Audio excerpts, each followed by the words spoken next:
Okay, this story comes from Anastasia. We don't know if that is her real name or if she starred in a Disney movie from the 90s, but we're going to go with it. She says, growing up, my parents were both laid off multiple times in the decade surrounding 2008 for significant periods of time, and I was present for lots of financial stress and difficult family conversations. Hearing these conversations in my early teens, I developed this feeling that I was a financial burden and even offered a few dollars in spending money for a special occasion. Sorry. And even if offered a few dollars in spending money for a special occasion, I should never use it. That feeling, everything went away. Uh-oh. Sorry. Steve, cut that out. Why are you Okay. clicking and reading at the same time? I was trying to scroll. My font is so big. I was trying to scroll down and I realized I need to take it off of 150%. Yeah, maybe dial it back just a little bit. Just a little bit. Okay. Okay. And okay. That feeling didn't translate to others' money though. So once my friend and I went out for smoothies, I asked if she'd be willing to pay for me, even though my dad had sent me with some spending money. With emotional maturity well beyond her years, she kindly explained to me that my parents had given me the money to spend, and I shouldn't feel bad about getting a treat once in a while. It didn't stick. I began to get a little too comfortable dropping hints to relatives and friends that I needed money while being unwilling to spend my parents' or my own money, even as our lives became more financially stable. I carried that mentality with me until probably my junior year of college. In my sophomore year, I moved into off campus housing, but without fully understanding all of the expenses I'd be responsible for. I barely ever contributed or purchased shared items such as toilet paper or soap under this same idea that I couldn't afford it, but somehow others could. In reality, my roommates' financial situations were quite similar to mine, and even if they hadn't been, contributing to shared purchases is responsibility one assumes when moving into with roommates. I honestly don't know what moment this changed for me, but within about a year, something clicked. I started working two jobs instead of one while going to school, and the roles flipped. And I started buying the majority of the shared items. For a while, I was happily taking more than my share of the weight, repaying the times I hadn't helped out. After a while, though, it grew old. I felt awkward pestering them for help or asking them to contribute more when I'd been so bad about it before. How do you recommend? Did you Okay, lose I lost internet? my place. How do you recommend navigating situations where you yourself were the one making things awkward and not being conscientious of others? How do I request for more even splitting of household expenses when I've been bad about that myself? And how best do I kindly have conversations with other people who may have similar emotional scarcity attachments to money? Oh, that was a good one. And she has some really good questions at the end there too. I think to wrap that all up, I feel like she has a grasp of what's going on to be able to ask that many detailed, very relevant questions leading up to all of this. So I just want to say, I very think well worded questions at the end there. I think for someone who's still in college, like a junior in college, she's very far ahead of where you and I were in college in Yeah, terms of financial maturity. is she still in college? It says she was. I think at the beginning it said she was like a kid of the '90s. So maybe she's out of college a little bit She since was this a point. she was an early teen in the decade surrounding 2008. So she's just a little bit younger than us. Maybe like because 2008 I was like what 21 I think.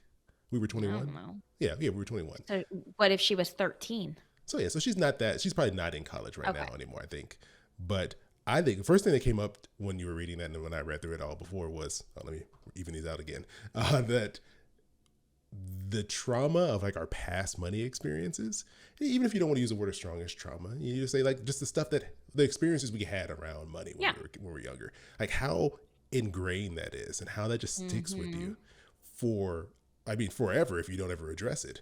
Because Mhm. if you think about it, we're really just a collection of like experiences, right? Like that's our who we are, just made up of all the stuff that we've experienced over our We're lives. we're just a collection of our parents' failures and mistakes. All the horrible That's stuff all we our really friends are. and family members tell us, that's what we end up being. all of your issues you have, that's just your parents' failures. Anything that's good, that was just luck. Yeah. Okay, calm down. I'm not saying all that. I'm not saying all that.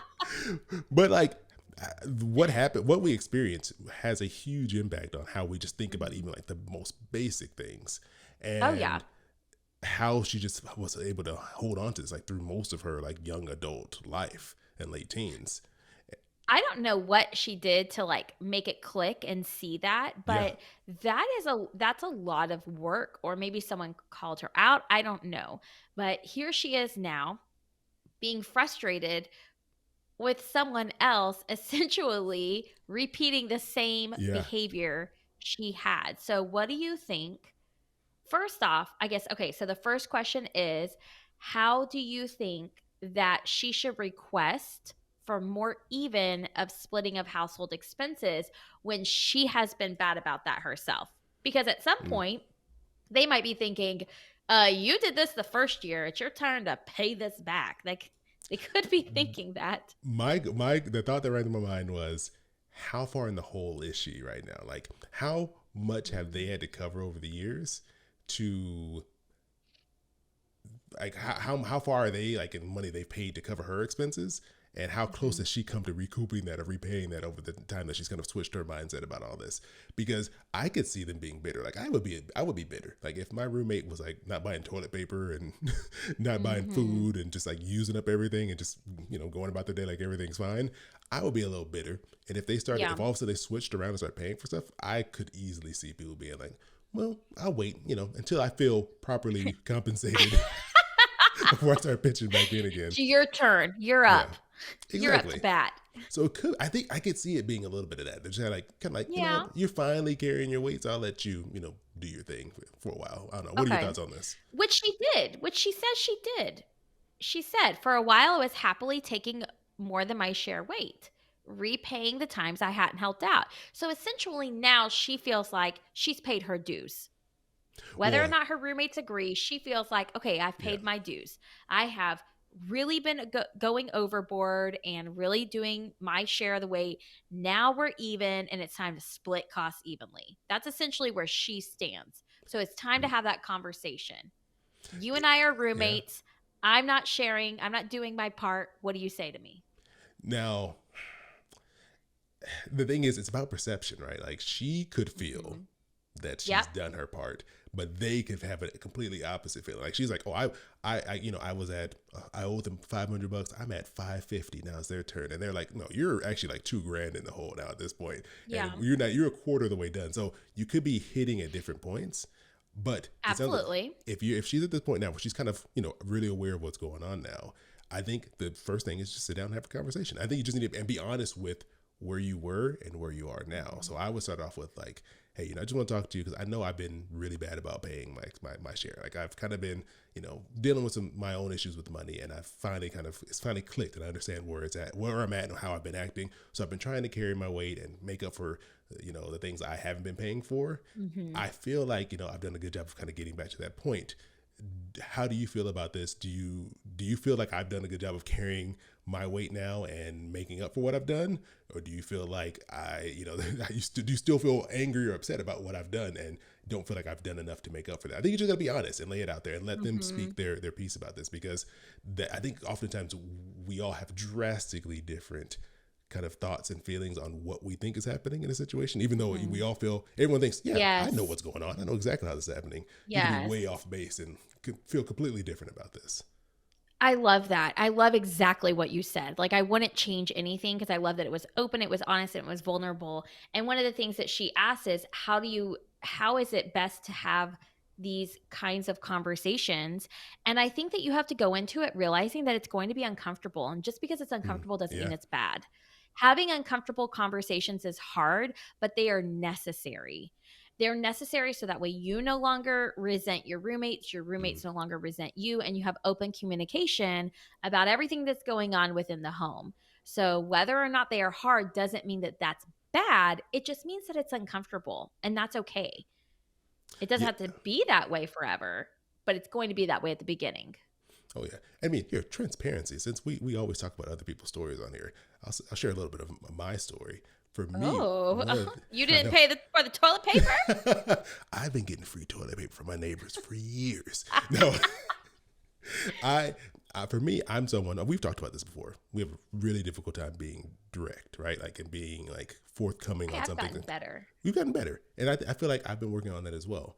But You have it as can be well. really scary to approach these conversations because if this person's like me, you think about every worst case scenario that could pop up Mhm. from having these conversations. They're gonna get angry. What if they hate me now? What if they kick me out? What you think of, you make up like Oh my every gosh. in your That is mind, every scenario exhausting. gets worse and worse and worse, and it gets to a point where you're like, I don't want. No, look at this. Look at all the things that could happen. I will never bring this up, even though you've built all this up in your mind and you've have no real justification for thinking that something horrible will happen or any of those things will happen. It's just your mind can spiral just because that's I just am how it so, is.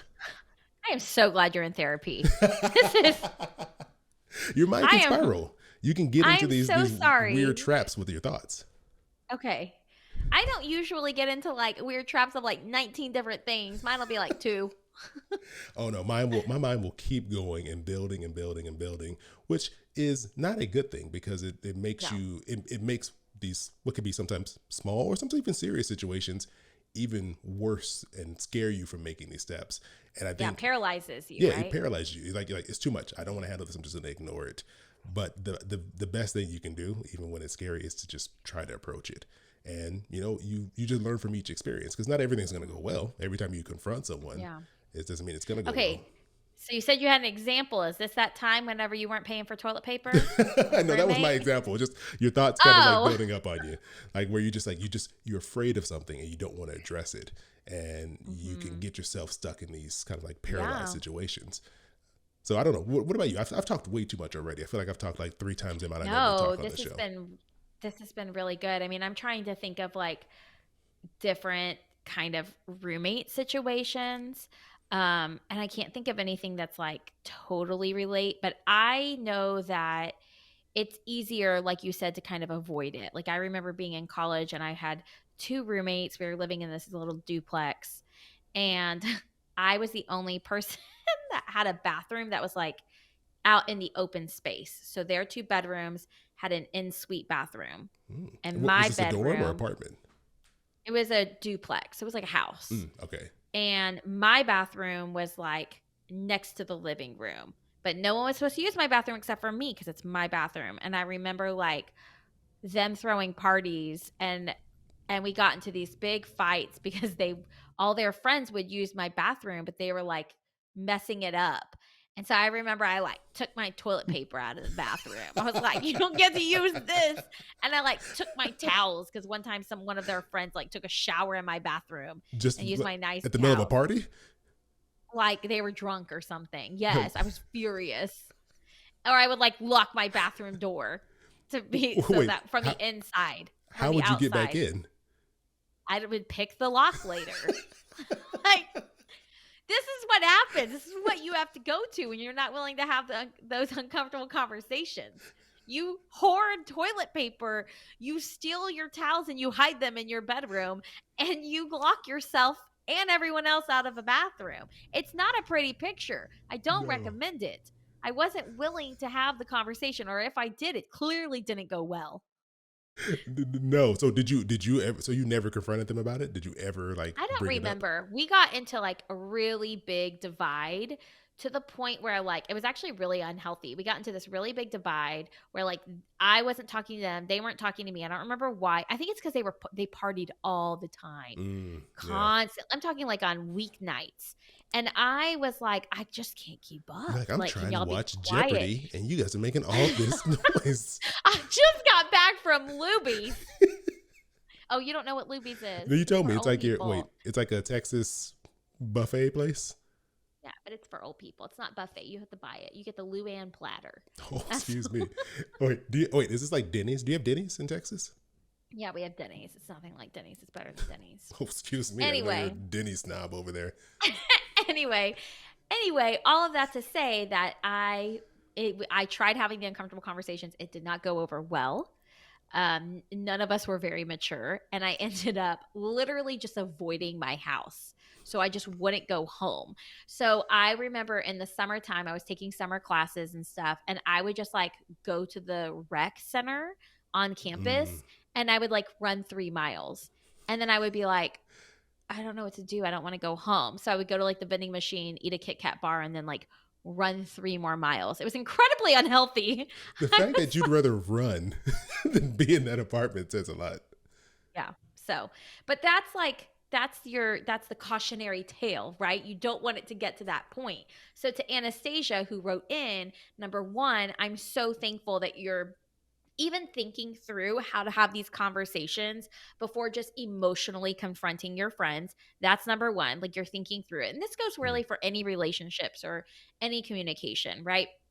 Make sure you're in the right headspace and think through all of it so that way you can approach the conversation with empathy and kindness and really with the goal to find a solution. And then do like what Chris said, I think, is just approach it and own your part. Say, look, I Yeah. know that in the past I was not good at doing this, and I have recognized that, and I apologize for it, and because of that I have really tried to step up and cover my portion of the household expenses. However, I feel like we're at a point now where I'm ready for us to split everything 50-50. How can we make that happen? And then there are different apps. Like I know I've used an app for travel, like when I travel with friends called Splitwise. And it takes like Mm. all of your travel expenses and it splits them, by percentages or by amounts. There's got to be apps out there that are meant for roommates to split these types of things. That way, you are not the one notifying them. It is the app notifying them. Like, hey, reminder, pay your portion. Yeah. And I think too, you have to be prepared mentally when you approach these situations, especially since she's acknowledging that she was in the wrong at first, that Mhm, they may not agree with you. They may not think that you've mhm, hit the milestone yet, the dollar amount mhm. to be equal. And I think you can't let that make you get angry or defensive or, you know, you gotta take your emotions out of it. Know that you've probably been an emotional burden on them for a while, Mhm. and just Yes. because you feel you're done doesn't mean that they think you're done. And just kind of let that be part of the conversation to come to an agreement. That's I think there's gonna be some compromise in there, right? Like maybe you Yes. think it's I'm done now. They're like, nah, you probably need to do another 6 months of this. Like, okay, what about 3 more months? You got to find something in there to compromise between all of you. Exactly. Exactly. And then be open to that. Be Yeah, open to that compromise. And like you said, if they come back to you and say, like, no, you haven't done your part, just say like, okay, well, where can we come how can we come to a solution where you feel like I've done my part and I feel like I've done my part, yeah, and just talk openly about it. Doesn't mean that one of you is right and one of you is wrong, but honestly, like, I'm just so impressed that she, number 1, was able to reflect on her childhood experiences with money, pinpoint, where she personally struggles, how that has impacted her, how it has impacted others, and yeah. how she can move forward and have conversations about money in a kind and empathetic way. I just have to say, bravo, Anastasia. I want my kids to be like you. Yeah, that level of maturity is big. I wonder if she go to therapy because if not, if she does, it's a Mhm. great commercial for for therapy because Yes. This is when we'd like to talk about our new advertiser, BetterHelp.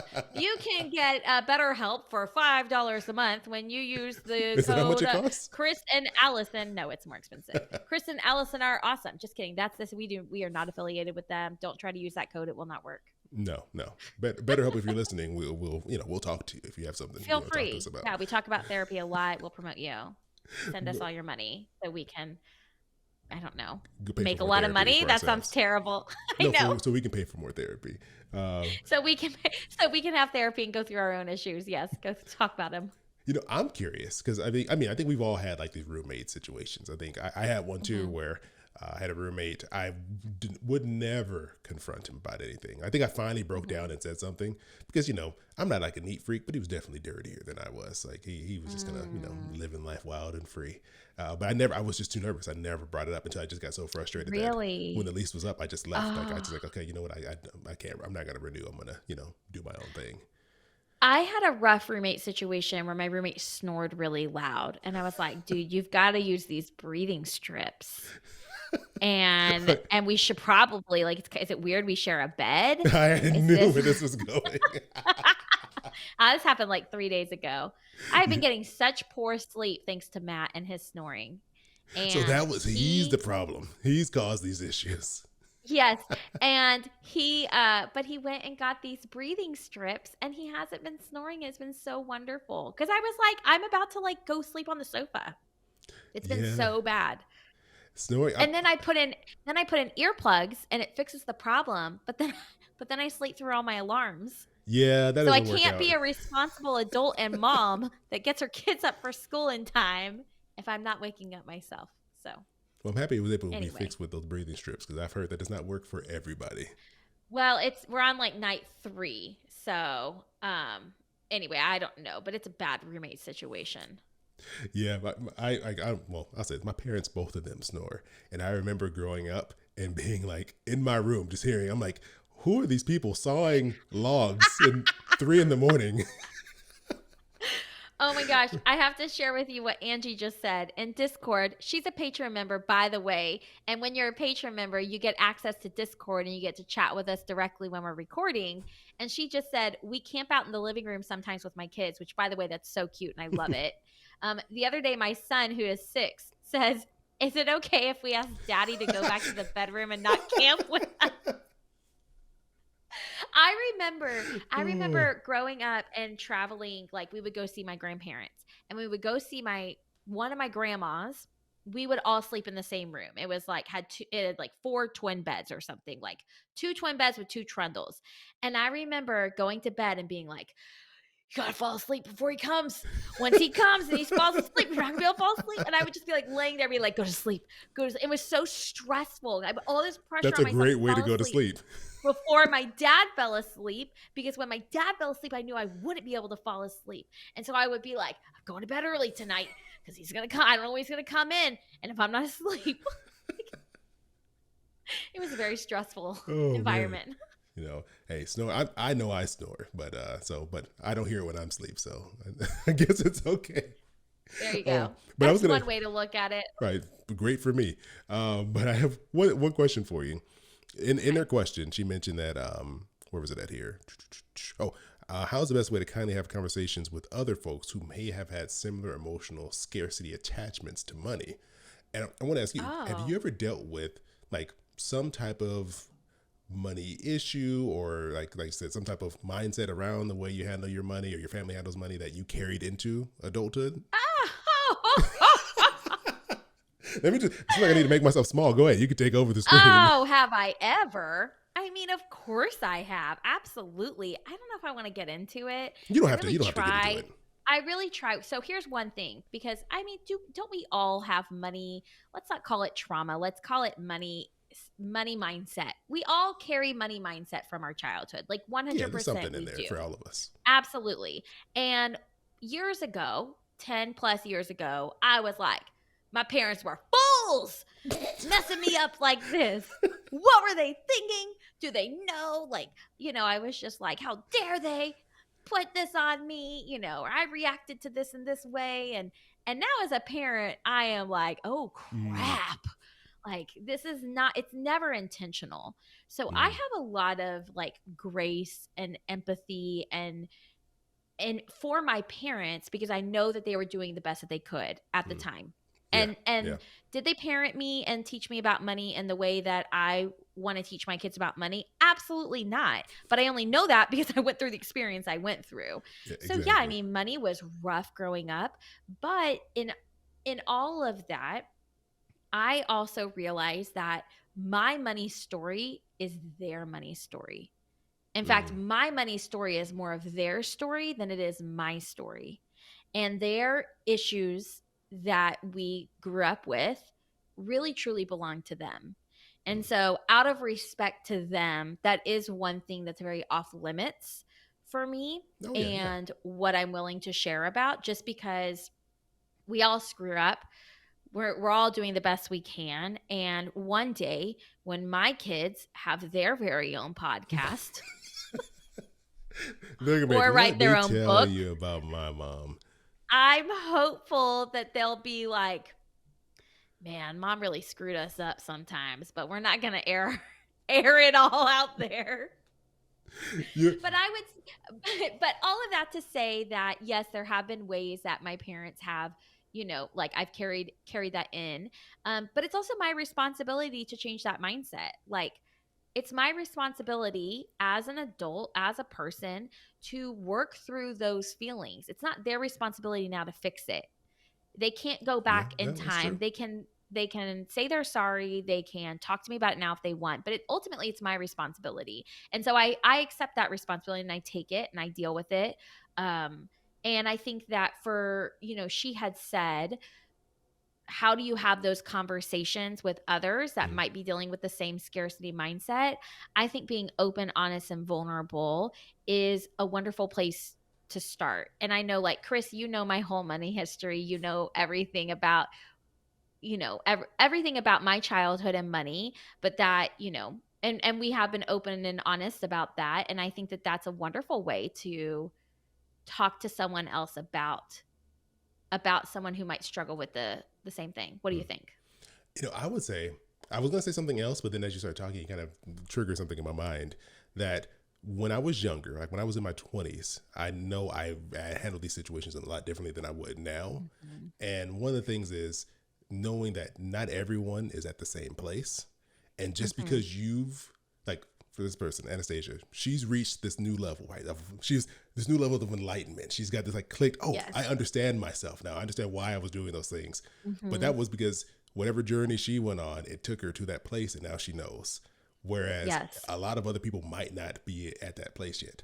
Even though you're similar Mhm. ages, maybe similar backgrounds, everyone kind of arrives Mhm. at better understanding of themselves at different points. But when I was Yes. in my 20s, I wouldn't have understood that. I would have been like, Mhm. well, look, I would have been sitting there trying to like beat someone over the head, like, no, this is how it's supposed to work. This is what you do. This is how we handle things. No, no, like I would have argued with them because it's like, no, look, just listen to me. You're wrong. Yeah, just listen to me. I'm explaining it to you. I understand this. Just take this wisdom I'm trying to gift you and better your life.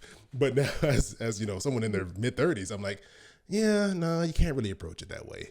And so when Yeah. you come to conversations, it may be, hey, I got to pause this conversation and come back to this later down the road because Mhm. they're Yeah. never going to be able to meet me where I'm trying to get to. So they're just not ready for this conversation in this way, Yes. and you may have to just put it on Yes. pause, or you may need to just be more patient and be willing to have a compromise in there and say, okay, look, I want to Mhm. be over here but you're way over here, we're not getting to where we need to be, so Mhm. let's compromise and come to something that works for both of us. Even if neither one of us Yeah. end up happy, at least it's a little bit better than where we were at before. So I think as I gotten older, it's become a little bit easier to see that, whereas when I was younger, I never could get it. I was just so like, no, no, no, just understand and you'll see what I'm saying. I love that, and that's so true. With age comes just clarity, really, Yeah. is what you had, was clarity. So, I am interested, for anyone who's listening right now, whether you're watching live or listening live, or you're listening this in your podcast player months away, I wanna know if there has ever been a time where oh man, I forgot my question. I had it. You were so confident. I was like, wow, I can't wait to hear this question. You're really I setting this had up. it. Hold on. I was like, "Hold on to it, Allison." You were talking, I was, like, not really listening to what you were saying because I had to focus The on the usual question.